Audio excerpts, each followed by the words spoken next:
Assalamualaikum warahmatullahi wabarakatuh. Alhamdulillahi rabbil alamin. Wasyhadu an la ilaha illallah wahdahu la syarikalah. Wasyhadu anna Muhammadan abduhu wa rasuluh, amma ba'd. Kaum muslimin wal muslimat, para jamaah yang semoga senantiasa dirahmati Allah. Alhamdulillah, kita bersyukur kepada Allah Azza wa Jalla pada kesempatan yang berbahagia ini. Allah Subhanahu wa ta'ala kembali mempertemukan kita dalam majelis yang mulia ini, melanjutkan kembali kajian kita dari kaidah-kaidah pokok dakwah salafiyah. Kita masih pada kaidah yang ke-30, yaitu manhaj an-nabawiyah di dalam berdakwah.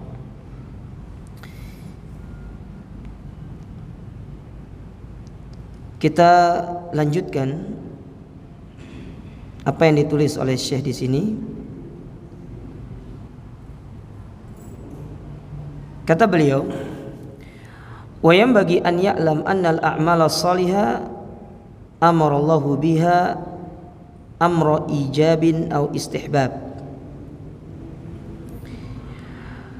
Dan ketahuilah bahwasanya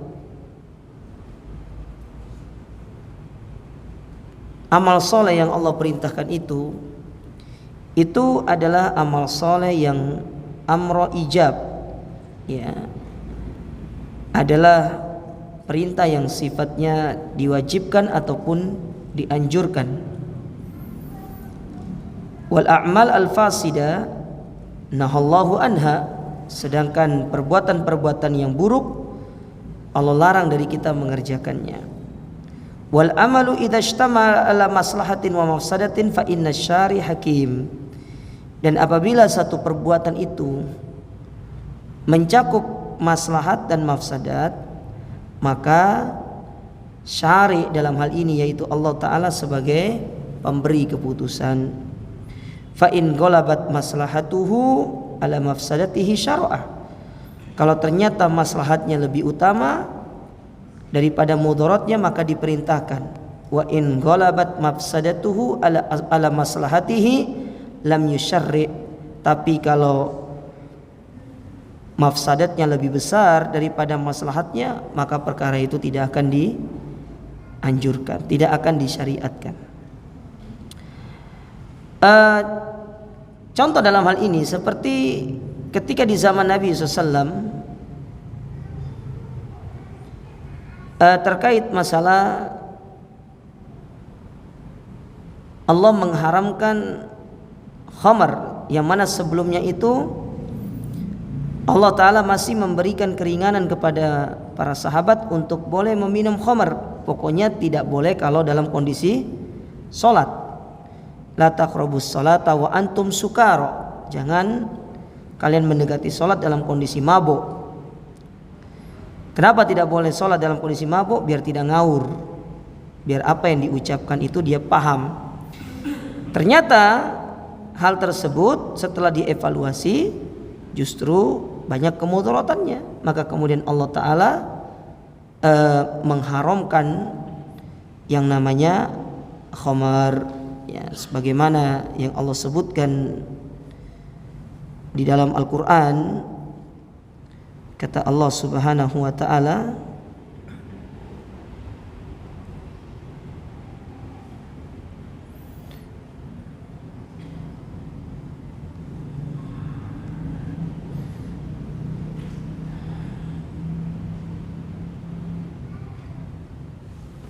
dalam surat Al-Maidah pada ayat yang ke-90 Allah mengatakan, ya ayyuhalladzina amanu innamal khamru wal maisir wal ansab wal azlam rijsun min amalis syaitan fajtanibuhu la'allakum tuflihun. Hai orang-orang beriman, sesungguhnya meminum khamar atau arak atau yang semisalnya, ya, semisal daripada minuman tersebut, kalau sekarang yusammauna bi ghairi ismihi, mereka menamakan hal tersebut bukan dengan namanya. Makanya mereka berkilah mengatakan yang diharamkan kan homer, Sedangkan kalau apa namanya itu, nama saya tidak ngerti ya, saya tidak pernah soalnya. Topi miring lah, topi tegak, topi kebalik mungkin, ya, atau apa lagi itu, ada vodka lah namanya, itu tidak haram karena tidak ada dalil menyebutkan. Iya, memang tidak ada dalil yang menyebutkan nama-nama itu, tetapi dia memiliki sifat yang sama. Karena sifatnya sama, maka Allah mengharamkan hal tersebut. Ya, sama-sama bisa menghilangkan akal. Makanya kemudian datang mereka-mereka yang ahli takwil, mereka mengatakan berarti kalau tidak menghilangkan akal tidak haram dong. Ya, maka kita katakan ada sebuah kaidah dalam agama, kullu muskirin haram, kullu muskirin qalilu haram fakathiru haram. Ya, atau kathiruhu haram wa qalilu haram. Segala yang memabukkan, ya baik sedikit atau banyaknya sama-sama haram, tidak boleh untuk dikonsumsi. Ya. Allah haramkan khamar, berjudi, berkurban untuk berhala, mengundi nasib dengan anak panah. Ya, jadi untuk menentukan dia ini selamat digunakan, atau yang semisalnya, yang permainan-permainan seperti itu. Kalau berjudi ini kan banyak modelnya, baik judi online atau judi offline. Kalau di zaman dulu, kalau sekarang kan judi online, kalau zaman dulu kan judi offline di tempat, judi dengan sabung ayam, ada judinya, main bola boleh, tapi kalau ada judinya nggak boleh. Ya, kan biasanya ada yang taruhan. Sebagian berkilah, kalau kita tidak taruhan Ustadz tidak semangat. Taruhan itu banyak modelnya, yang kalah bayar lapangan itu termasuk judi. Itu termasuk judi. Apalagi perlombaan yang ditarik dari peserta tersebut ada uang pendaftaran, lalu dari uang pendaftaran tersebut dijadikan hadiah, itu termasuk judi. Kenapa demikian? Karena ada yang untung, ada yang rugi. Kecuali kalau uang pendaftaran itu murni dijadikan sebagai konsumsi, sedangkan hadiah diambil dari pihak sponsor, maka itu diperbolehkan. Misalkan ada satu sponsor, dia menjamin hadiah, adapun uang pendaftaran itu murni untuk konsumsi peserta. Uang pendaftaran 500, jadi 500 itu dirupakan dalam bentuk air, dikasih snack dan segalanya. Intinya uang pendaftaran itu kembali manfaatnya kepada peserta masing-masing, itu tidak ada masalah, dan hadiah diambil dari sponsor. Tapi kalau hadiah diambil dari uang pendaftaran, maka itu termasuk judi, itu tidak boleh. Ya, makanya Allah mengharamkan judi dengan segala modelnya. Sekarang kan banyak judi itu, judi online itu kan. Saya dulu masih ingat, masih kecil itu, ada orang main dadu dengan 3 dadu besar yang dikocok gitu. Jadi ada angka 1, 2, 3, 4, 5, 6. Jadi kalau dia taruh 2000, keluar satu angka 2000, tapi kalau dia tembus 4000 gitu kan. Nah, gitu. Jadi 25. Jadi 25 ditaruh, keluar ternyata 2 angka 5 dia, berarti 2000 dikali 2. Nah, gitu. Itu dulu gitu. Ini terjadi, haramkan. Ya. Itu termasuk min amalis syaitan, termasuk dari perbuatan syaitan. Fajtanibu, maka jauhilah, la'allakum tuflihun. Karena dengan kita menjauhi perbuatan-perbuatan tersebut, kita akan beruntung. Ada pula yang menyebutkan permasalahan ini terkait masalah menulis wasiat untuk ahli waris, yang mana nanti wasiat itu akan diberikan sebagai warisan. Akhirnya Allah Ta'ala mengganti surat wasiat itu dengan bagian-bagian yang telah Allah tetapkan. Dia tidak perlu meninggalkan wasiat untuk ahli waris karena mereka sudah dapat bagian. Khawatirnya kalau itu tetap diberikan akan ada kezaliman dalam pembagian wasiat. Makanya wasiat tidak berlaku bagi ahli waris. Ya, wasiat itu tidak berlaku bagi ahli waris. Ahli waris dia dapat sesuai dengan jatahnya. Ya, sesuai dengan jatahnya. Tapi wasiat itu diberikan kepada selain daripada ahli waris. Mungkin pemilik harta dia berwasiat, nanti kalau saya mati harta saya tolong diwakafkan untuk masjid, maka dia hanya boleh mengeluarkan sepertiga, tidak boleh lebih, maksimal sepertiga. Makanya harta tidak boleh dibagi sebelum wasiat dikeluarkan. Jadi harta itu boleh dibagi, wasiat dikeluarkan, hutang dibayar, semua pengurusan jenazah selesai, semua selesai. Ya. Tidak ada lagi yang berkaitan dengan si pemilik harta, si pewaris. Tersisa memang harta untuk warisan, baru kemudian boleh dibagi. Ya. Baru kemudian boleh dibagikan. Nah. Maka Allah hilangkan. Hukumnya Allah hilangkan, tapi ayatnya masih ada. Di dalam Al-Quran ayatnya masih ada. Maka itu dalam ilmu tafsir, itu contoh ayat yang secara hukum nasikh, tetapi bunyi ayatnya masih ada. Hukumnya terhapus, tetapi bunyi ayatnya masih ada. Allah sebutkan di dalam Al-Quran,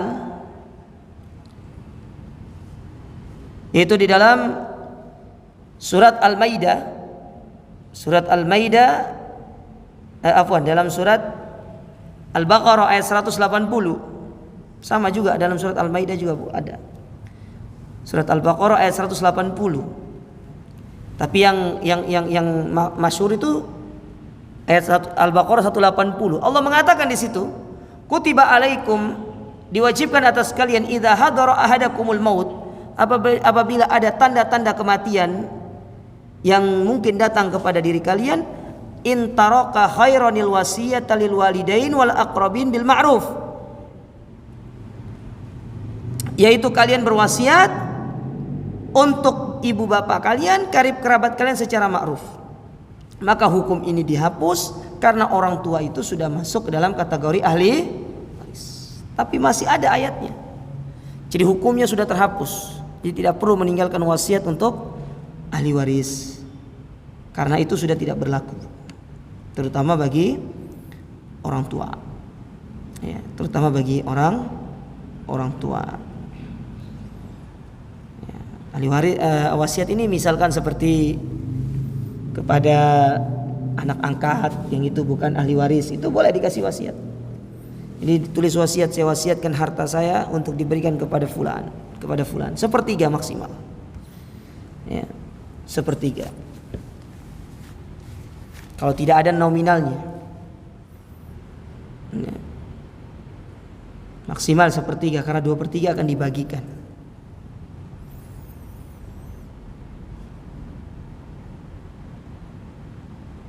Nah, saya di sini menyebutkan tentang masalah ini dalam firman Allah Ta'ala, yaitu surat Al-Baqarah ayat 216.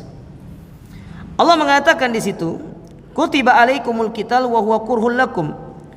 Allah wajibkan bagi kalian untuk berperang sedangkan kalian benci yang namanya berperang. Wa asa an takrahu syai'an wa huwa khairul lakum wa asa an tuhibbu syai'an wa huwa syarrul lakum wallahu ya'lamu wa antum la ta'lamun. Bisa jadi apa yang kalian benci itu yang terbaik, dan bisa jadi apa yang kalian senangi itu buruk. Allah yang tahu sementara kalian tidak mengetahuinya. Nah, ayat ini itu berbicara tentang kewajiban para sahabat atau kewajiban kaum muslimin untuk perang. Perang itu ada mafsadat, ada maslahat. Mafsadatnya orang terbunuh. Kalau dia terbunuh, istrinya jadi janda, hartanya dirampas. Tapi ada maslahatnya. Apa maslahatnya? Yaitu mengangkat Islam, ya, kemudian Islam berjaya, ya, menyebarkan Islam kepada masyarakat luas. Maka dilihat di sini maslahatnya lebih besar daripada mafsadatnya, maka dianjurkan untuk berperang. Masalahnya lebih besar,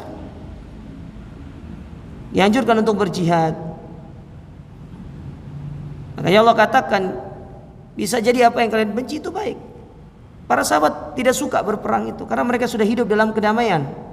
Ketika pindah ke kota Madinah setelah 13 tahun merasakan kesulitan, pindah ke kota Madinah mereka merasakan ketentraman. Tiba saatnya ternyata harus berperang. Para sahabat tidak mau berperang, tapi Allah berkehendak lain.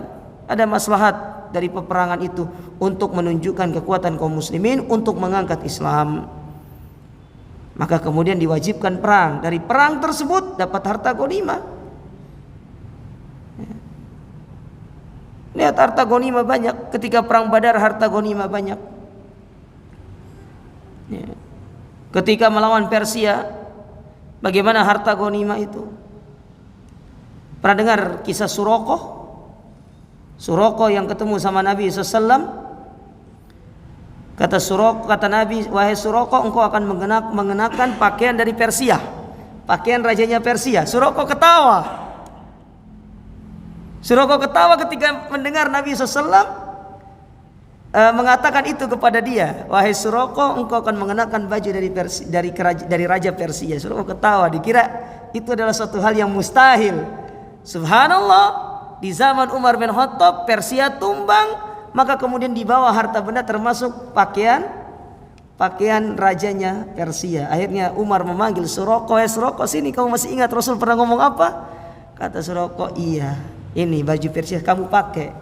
Dikira dikasih, keenakan dia. Ya dikira dikasih. Akhirnya disuruh lepas. Kata Suraqah, loh bukannya aku dikasih, Rasul hanya bilang kamu akan mengenakan, Rasul tidak bilang kamu mau memiliki. Ya, akhirnya dilepas dan dimasukkan ke dalam Baitul Mal. Ya. Ketawa pertama Suraqah, itu kan belum masuk Islam Suraqah waktu itu. Tapi dia bilang kamu Suraqah akan menggunakan pakaian rajanya Persia. Subhanallah. Sekarang kalau tidak ada peperangan, gimana kemudian kaum muslimin akan bisa menaklukkan Persia? Kan begitu. Adanya peperangan, Islam berjaya, Islam berkuasa.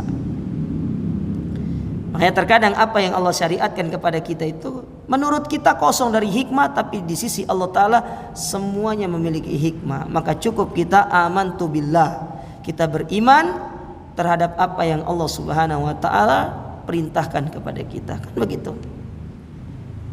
Beriman saja kepada Allah dan lakukan semampu kita apa yang Allah perintahkan. Terlepas kita memikirkannya mustahil atau tidak, sudah lakukanlah. Allah yang memerintahkan itu. Tidak mungkin Allah memerintahkan sesuatu tidak ada hikmahnya. Semua pasti memiliki hikmah. Tidak ada apa yang Allah perintahkan dan ciptakan yang tidak ada hikmahnya. Taib. Kemudian wa qala ta'ala, Allah berfirman masih dalam surat Al-Baqarah ayat 219. Allah mengatakan, yas'alunaka 'anil khamri wal maisir. Katakan mereka bertanya kepadamu tentang khamar dan maisir, ya. Tentang perbuatan khamar dan judi. Qul fihi ma ismun kabir. Katakanlah di dalam keduanya itu ada dosa besar, wa manafi'ul linnas, tapi ada manfaatnya. Pada saat itu Allah masih kasih perbandingan, ada dosanya, ada manfaatnya. Akbaru min nafihima, tapi dosanya lebih besar daripada manfaatnya. Jadi ada maslahat, ada mafsadat. Allah terangkan mafsadatnya lebih besar daripada maslahatnya, maka mafsadatnya itu harus ditinggalkan. Makanya ada sebuah kaidah mengatakan darul mafasid muqaddamu ala jalbil masalih. Ya. Nah, kaidah ini saya ingin sampaikan pada kesempatan ini sama antum. Dari tadi ada cara-cara untuk masuk, sampaikan sama antum terkait apa yang terjadi hari ini di negara kita. Antum lihat demo di mana-mana, demonstrasi di mana-mana, sampai akhirnya memakan korban. Penerapan kaidah ini benar pemerintah zalim. Benar pemerintah zalim. Pemerintah zalim kepada rakyatnya. Tapi coba lihat, dari perbuatan kezaliman pemerintah lalu kemudian masyarakat bereaksi dengan melakukan demonstrasi, terbunuh kaum muslimin. Terbunuh kaum muslimin.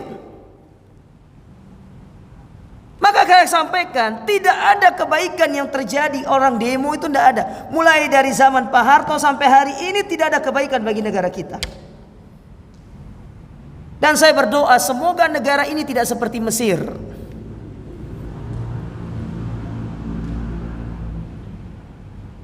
Coba tanya mereka-mereka itu, kelompok-kelompok yang menyerukan aksi, mana tanggung jawab mereka? Yang mereka menghasut kaum muslimin untuk pergi berdemo sampai terbunuh orang. Bisa jadi yang terbunuh itu meninggalkan istri dan anak, yang terlantar dia yatim jadinya.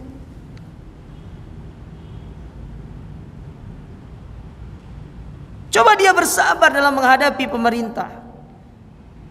Daripada seperti itu. Sekarang berapa banyak kerusakan yang terjadi? Terjadi bentrok antara rakyat dengan aparat keamanan, menyebabkan hak orang lain menjadi terzalimi. Gara-gara jalan ditutup kita tidak bisa melakukan aktivitas. Banyak kezaliman yang muncul. Makanya kata para ulama, antum ingat kaidah para ulama ini. Mereka pernah mengatakan sultanun jair khairun min fitnatin tadum. Pemimpin yang zalim itu masih lebih baik daripada fitnah yang berkepanjangan. Ini buah dari apa yang dihasilkan oleh mereka-mereka yang kemudian sampai hari ini tidak bertanggung jawab. Teriak sana sini, kita aksi di jalan, sekarang mana hasilnya? Apakah kemudian menjadikan negeri ini baik-baik saja? Tidak.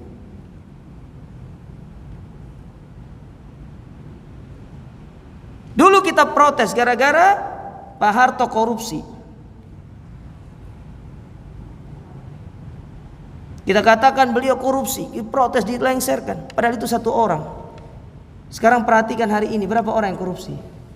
Mana yang lebih baik, satu orang atau banyak orang? Sama-sama buruk, tapi lebih baik satu orang, tapi rakyatnya dijamin. Kan begitu. Daripada hari ini. Makanya namanya saurah itu, pemberontakan, demonstrasi. Tidak ada dalam ajaran Ahlus Sunnah. Antum buka kitab-kitab mana Ahlus Sunnah? Kitab akidah Ahlus Sunnah antum buka. Tidak ada disebutkan. Mau antum buka Ushul Sunnah Imam Ahmad, antum buka Syarh Sunnah Imam Al-Barbahari, ya. Atau kitab-kitab sunnah yang lainnya, kitab-kitab akidah yang lainnya, tidak disebutkan tentang masalah pemberontakan. Pemberontakan itu diinisiasi oleh orang-orang yang mengaku Ahlus Sunnah. Coba lihat Mesir, lihat Irak, lihat bagaimana Irak, bagaimana Mesir, apa yang terjadi? Kemana keindahan negara mereka? Maka jangan sampai kemudian negara kita seperti itu. Ini cara kita berjuang untuk menegakkan keadilan. Kita mencerdaskan umat ini. Kita menanamkan umat-umat yang amanah dalam tanggung jawabnya. Apakah mungkin akan lahir pemimpin yang adil? Mungkin, kalau rakyatnya belajar untuk menjadi orang adil. Sekarang gimana mau lahir pemimpin yang adil? Wong antum saja tidak adil jadi rakyat. Gimana akan lahir pemimpin yang disiplin? Wong kita saja nggak disiplin. Waktu sholat aja nggak disiplin. Mau lahir pemimpin yang disiplin, disiplinkan dulu dong yang lainnya. Ibadah nggak disiplin. Hayalah sholat tapi HP-nya masih landscape begini. Terus antum mau mengharapkan pemimpin seperti apa? Wong antum sendiri masih seperti itu. Coba tanya mereka-mereka yang setiap Jumat berteriak di lembarannya tegakkan khilafah Islamiyah, coba lihat. Terbunuh 2 orang.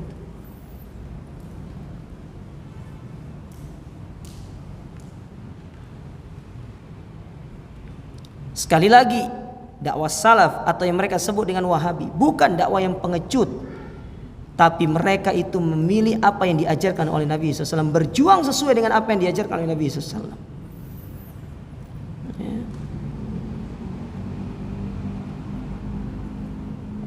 Manhaj Nabi dalam menegakkan agama Islam, dalam menegakkan negara Islam, itu sudah yang paling benar.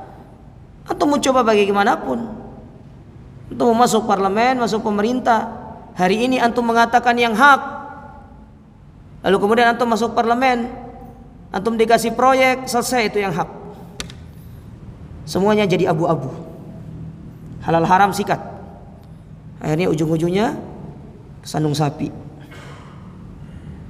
Kan itu yang terjadi.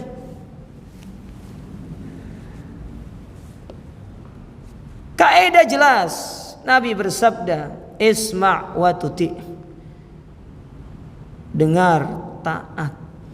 Wa in duriba dhahruk wa in ukhidha maluk. Andai kata engkau dizolimi, hartamu dirampas, dengar dan taat. Berarti kita tidak usah melakukan perlawanan, tidak perlu. Kalaupun para ulama telah menjelaskan boleh melakukan kudeta dengan catatan, ada catatannya. Tapi sekarang kita tidak punya catatan itu. Kita belum memilikinya.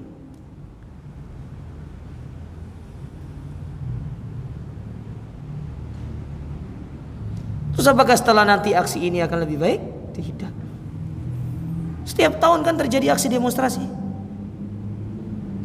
Setiap tahun ada darah yang ditumpahkan. Sementara Allah Ta'ala dan Rasul SAW telah mewanti-wanti kita dalam masalah ini. Nabi bersabda, hancurnya dunia ini itu lebih gampang, lebih mudah di sisi Allah Ta'ala daripada ditumpahkannya darah seorang Muslim. Darah seorang Muslim. La haula wala quwata illa billah.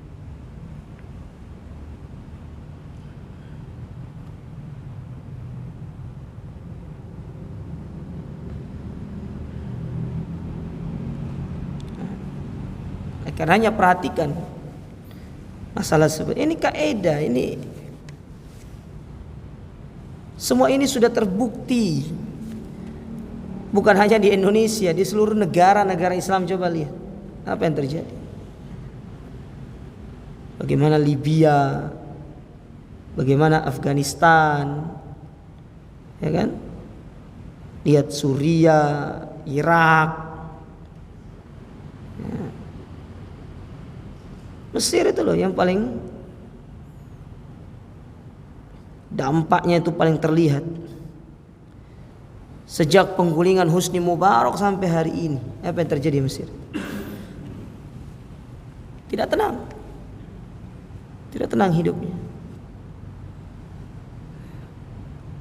Makanya nikmat aman itu nikmat yang agung. Kenapa Allah Subhanahu wa Ta'ala dan Rasulnya sangat memperhatikan nikmat aman? Karena dengan keamanan satu negeri kita bisa ibadah, kita bisa sholat, kita bisa nuntut ilmu. Sekarang bagaimana kalau negara kita tidak aman? Bisa antum duduk di masjid sekarang? Bisa jadi antum kemana-mana bawa senjata, seperti di Yaman, kemana-mana bawa senjata. Mungkin setiap hari antum pegang AK berapa? AK berapa? AK-47. Ini bukan main game lagi, nyata antum pegang AK-47. Lihat orang Yaman itu kemana-mana bawa AK-47. Peperangan demi peperangan. Alhamdulillah negara kita, iya mungkin pemimpinnya zalim, tapi bersabarlah dan perbaiki diri. Generasi-generasi ini yang kita perbaiki. Kelak ke depan kita berharap akan muncul pemimpin-pemimpin yang adil, pemimpin-pemimpin yang benar-benar memperhatikan urusan kaum muslimin.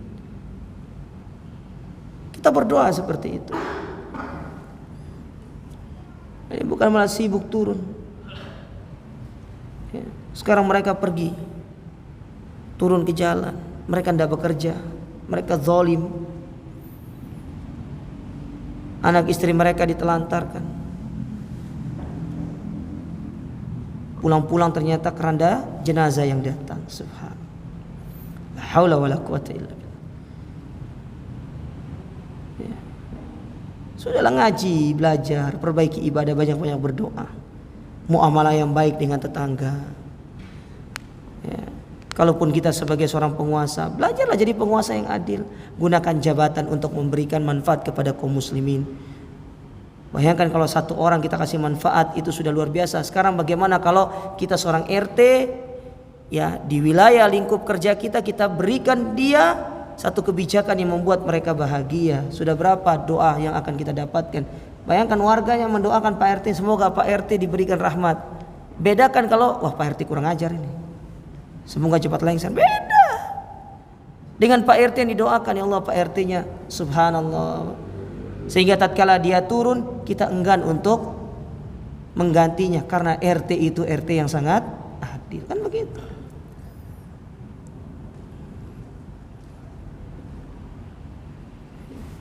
Baik, kita lanjutkan. Walihada, oleh karena itu, harramahumallahu ta'ala ba'da dzalik, maka dari itu Allah mengharamkan keduanya. Wa hakadha ma yarahun nas minal a'mal muqarraban ila Allah. Demikian pula manusia, dia melihat amalan-amalan yang bisa mendekatkan dia kepada Allah.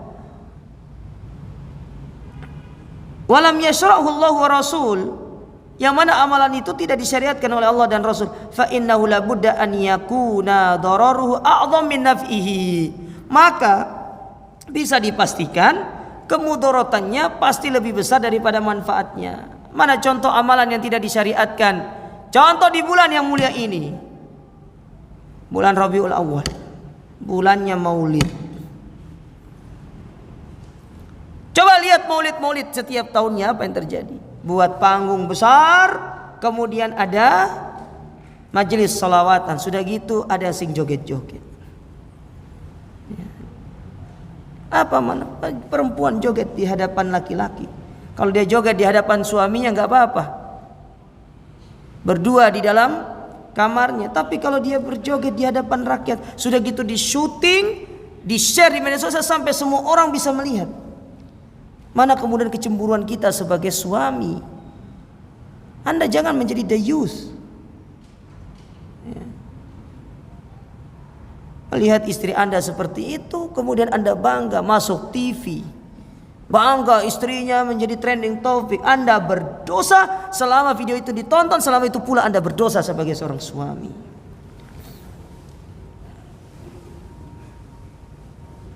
Coba lihat. Itu baru satu sisi, belum sisi yang lain. Pembacaan dibaan itu, pembacakan solawat. Setiap tahun solawat itu diulang. Setiap tahun pula mereka berbuat syirik kepada Allah Ta'ala dengan meminta kepada Nabi SAW agar Nabi menghilangkan kesulitan mereka. Dan setiap tahun pula mereka jahil tentang firman Allah Ta'ala, laqad kana lakum fi rasulillahi uswatun hasanah. Tidak tahu tentang apa maksud dari ayat itu, bahwasanya itu adalah kewajiban mengikuti sunnah.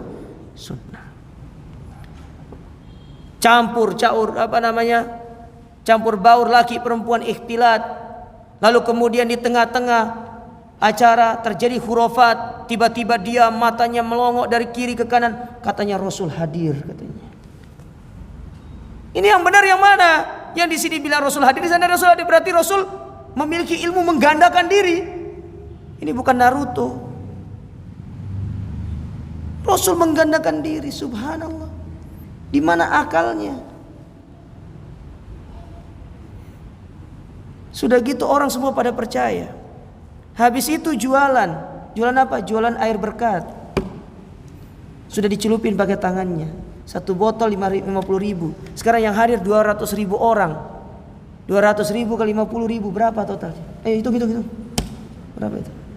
Itu yang kecil.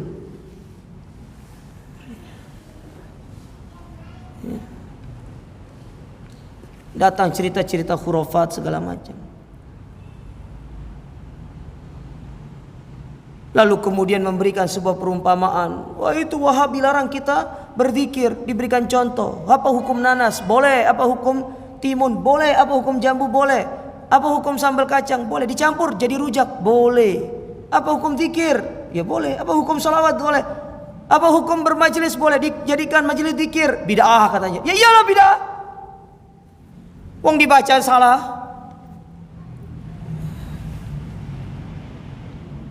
Lah kok bisa perumpamaan ini dunia antum bandingkan dengan ya beda. Dunia itu hukum asalnya boleh, sementara ibadah hukum asalnya ya gak boleh. Gimana kemudian Anda membandingkan antara sesuatu yang boleh dengan yang tidak boleh hukum asalnya? Ya kan tidak masuk akal. Mana logikanya? Jangan bandingkan perempuan dengan laki-laki. Laki-laki itu tidak ada haidnya, perempuan ada. Mana kita membandingkan antara laki-laki dengan perempuan?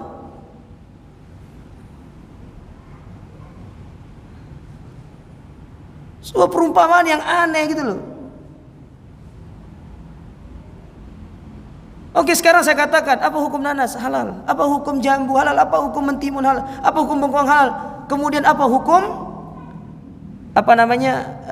sambal kacang? Apa hukumnya congor babi? Sekarang kalau dicampur jadi satu, halal atau haram? Ya haram. Jelas haram. Ada babinya kok. Tidak masuk logikanya.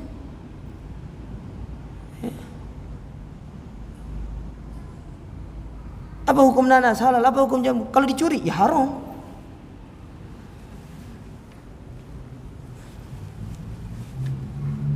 Tidak masuk logikanya. Tidak bisa kemudian dikatakan oh ini begini. Apa manfaatnya coba? Nabi tidak pernah menyuruh kita untuk seperti itu. Nabi itu nyuruh kita ikuti sunnah. Beragama ikut sunnah. Ya Allah, enaknya kita hidup dengan mengikuti sunnah Nabi SAW itu ya. Gampang. Subhanallah.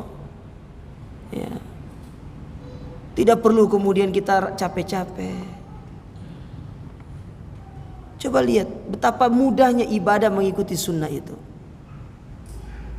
Tapi lihat mereka-mereka yang melelahkan dirinya. Mereka capek mikir tiap tahun itu ya. Kira-kira zikir apa yang harus saya buat gitu kan. Untuk membodohi umat ini. Akhirnya nanti pikir datang. Oh tadi malam saya didatangi Nabi SAW. Dalam kondisi saya sadar. Sadar loh ini. Nek mimpi masih masuk akal gitu kan. Karena Nabi mengatakan man ro'ani fil manam faqad ro'ani. Orang yang melihatku dalam mimpi maka sungguh dia telah melihatku. Dia kalau ngomong gitu masih bisa diakui. Ini sadar katanya dia. Aku lagi duduk-duduk tiba-tiba Nabi datang menggunakan baju putih ya, yang harumnya kasturi. Lalu kemudian Nabi mengajarkanku tentang wirid. Inilah wiridnya. Terus apa kata jamaahnya? Masya Allah, wali di antara wali-wali Allah katanya. Ya Allah, la haula wala quwata illa billah. Betapa mudahnya. Kalau orang awam gak sekolah dibodohi seperti itu gak popo. Iki sih dibodohi sudah gitu doktor profesor lagi. Ya Allah, la haula wala quwata illa billah. Emosi saya. Bisa dibodoh-bodohi gitu. Di mana akalnya itu? Ya. Saya pernah dulu, saya masih kuliah, saya dibilangi sama teman, Gema kamu harus open your mind. Tak balas, antum harus open your mind. Dari mana kuburan bisa ngomong? Tak bilang gitu. Ya open your mind, tak bilang gitu. Ente ngomong sama anak open your mind. Sekarang anak balik sama ngomong sama ente open your mind. Gimana cerita kuburan bisa ngomong? Ya. Ente bawa son horak ke situ, ente ngomong pakai son horak, dia gak bisa ngomong itu kuburan. Mana kuburan bisa ngomong? Ente dialog sama kuburan, sing gila sing mana ini?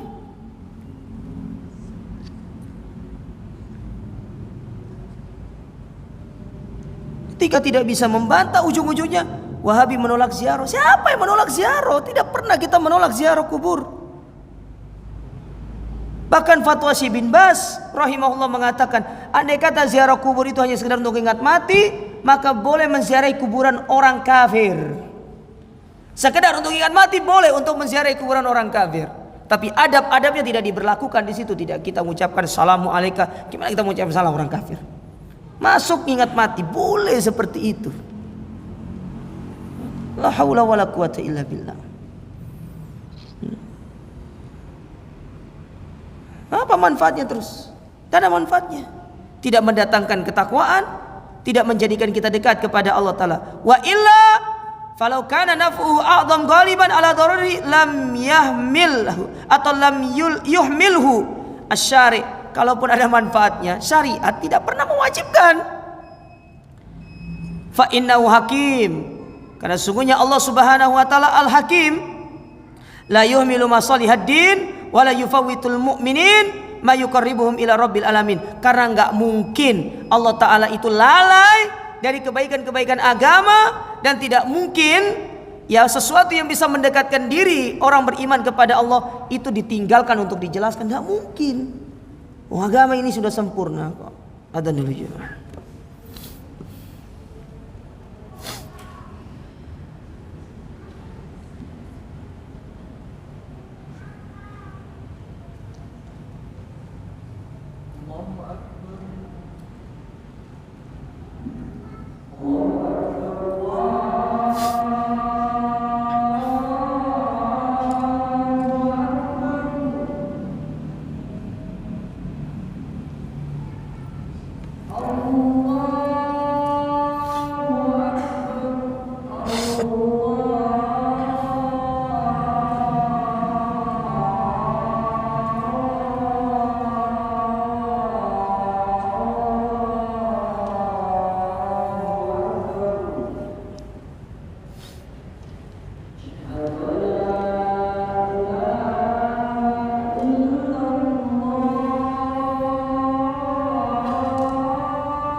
Taib. Kita lanjutkan sedikit ya. Kemudian dikatakan di sini,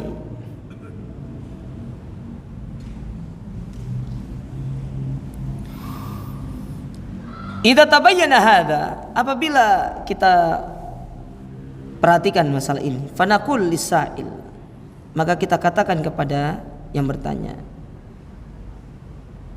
inna syaikha al-madhkur, sesungguhnya syekh yang tersebut pada cerita di awal itu, kan ada syekh yang ingin menasihati yang ingin melakukan maksiat, kan begitu kan, ingin melakukan maksiat, Namun ternyata justru dia itu disuruh untuk melakukan hal-hal yang lain gitu loh. Tapi ternyata dia bertobat. Ya. Dia bertobat dengan kondisi tersebut. Ya. Karena apakah pertanyaannya kan, apakah kemudian itu bisa dibenarkan, kan begitu pertanyaannya waktu itu. Qasada an yutawwibal mujtama'ina alal kabair, yang mana dia kepingin orang-orang yang berkumpul itu dia bertobat dari dosa besar. Falam yumkinhu dzalik, tapi itu tidak memungkinkan hal itu bisa terjadi illa bima dzakarahu minat tariqal bid'ah, kecuali kalau dia itu melakukan perbuatan bid'ah atau metode yang bid'ah tadi. Ya dulu ana syekh jahil, maka ketahuilah syekh ini berarti jahil. Bituruqi syar'iyyah, dengan metode-metode yang disyariatkan, allati biha tutawwibul usa. Ya. Allati biha tatubul usa, yang mana dengan metode tersebut para pelaku maksiat itu bisa bertobat. Au ajizun anha, atau dia mungkin lemah dalam masalah itu. Fa innar rasula sallallahu alaihi wasallam was sahaba wat tabi'in kanu yad'una man huwa syarrun min haula'i min ahlil kufri wal fusuki wal isyan. Ketahuilah Rasul, para sahabat itu dan para tabi'in, mereka pernah berdakwah dan mendakwakan orang yang lebih buruk daripada orang-orang yang dikisahkan dalam cerita tadi. Ya. Itu lebih buruk. Tapi Nabi SAW menggunakan metode yang disyariatkan, maka mereka bertobat bituruq syar'iyyah, dengan metode yang syar'i, allati agnahumullahu biha an turukul bid'ah, yang mana itu dicukupkan oleh Allah Ta'ala daripada cara-cara yang bid'ah. Fala yajuz an yuqal, maka tidak boleh kita katakan innahu laisa fit turuq syar'iyyah allati ba'asallahu biha nabi ma yatubu bil usa. Tidak boleh kemudian kita katakan bahwasanya tidak ada cara dalam cara Nabi itu untuk menjadikan orang lain tobat. Tidak, semua sudah ada. Ya. Tapi karena kita tidak belajar, ya kita tidak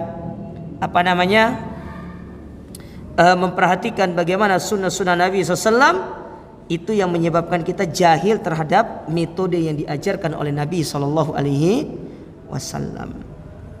Ya.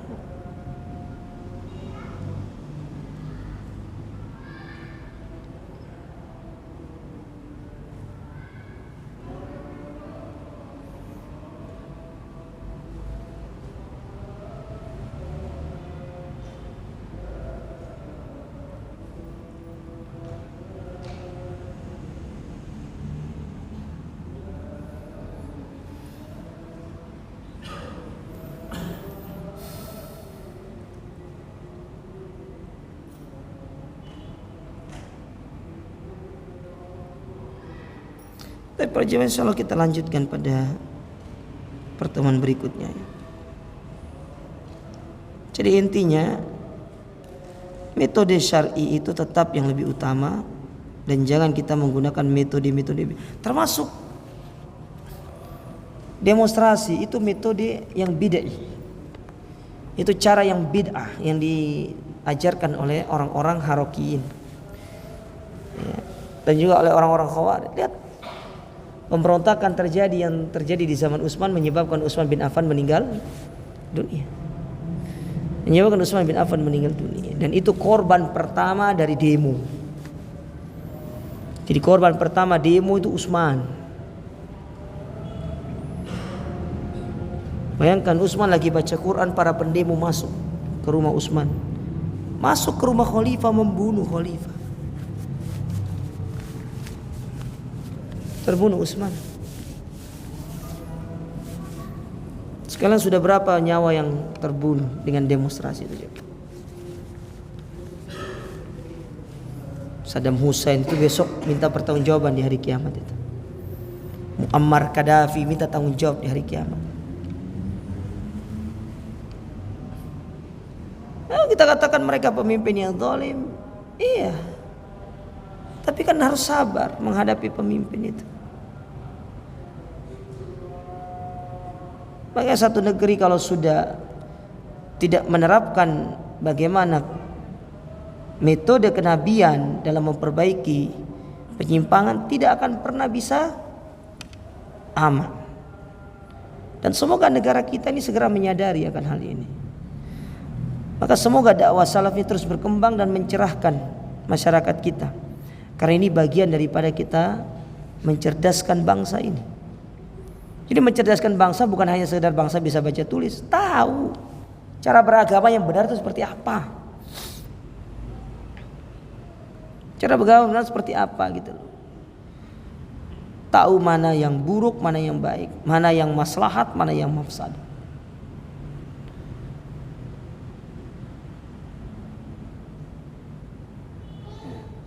Bukan seperti sekarang. Subhanallah. Baik para jamaah sekalian, semoga yang sampaikan ini bermanfaat. Aku qouli hada. Subhanakallahumma rabbana bihamdika, asyhadu an la ilaha illa anta astaghfiruka wa atubu ilaik. Assalamualaikum warahmatullahi wabarakatuh.